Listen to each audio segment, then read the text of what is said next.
केशा नाम की एक लड़की थी। वो बहुत प्रसिद्ध गायक थी। उसने एक दिन अपना संगीत कार्यक्रम रखा था।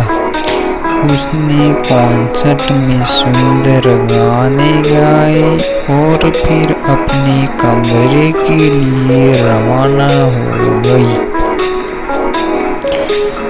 उसके बाद उससे मिलने के लिए केशा के कमरे के बाहर बहुत सारे लोग इकट्ठा हुए थे।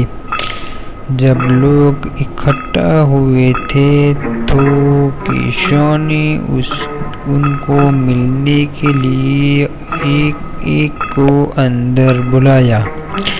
उसके बाद कुछ समय निकल गया। कुछ समय बाद वह अपने कमरे में मृत पाई गई, यानी कि वो मरी हुई थी। ऐसा लग रहा था कि केशा ने अपने हत्यारे के साथ लड़ाई लड़ी। इसके बाद डिटेक्टिव मेहुल को उसकी हत्या की जांच करने के लिए बुलाया गया। जब डिटेक्टिव मेहुल आया तब उसने देखा कि केशा मरी हुई है और एक छुरी पड़ी है। मेहुल ने पाया कि केशा ने कॉन्सर्ट के बाद अपने कुछ प्रशंसकों से मुलाकात की थी। मेहुल ने उनसे पूछताछ की। जब मेहुल ने उनसे पूछताछ की तब मेहुल को पता चला फैन नंबर 1 मैं केशा की बहुत बड़ी प्रशंसक थी। हमने कुछ देर बात की, एक सेल्फी ली और फिर मैं चली गई।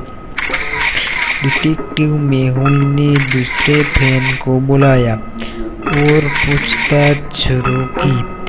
जब दूसरा फैन आया तब उसने बोला मैं उसका ऑटोग्राफ लेने आई थी।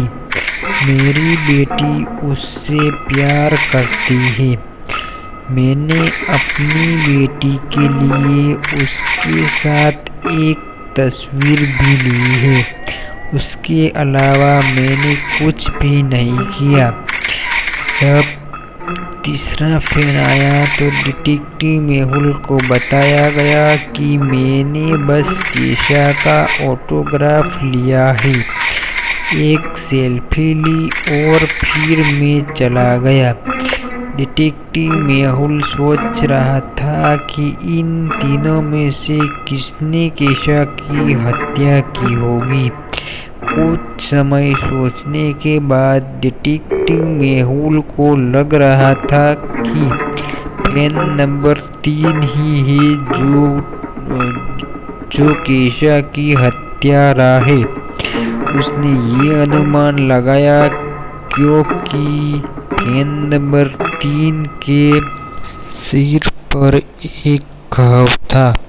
उससे ये अनुमान लगाया जाता है कि फैन नंबर 3 ही खूनी है।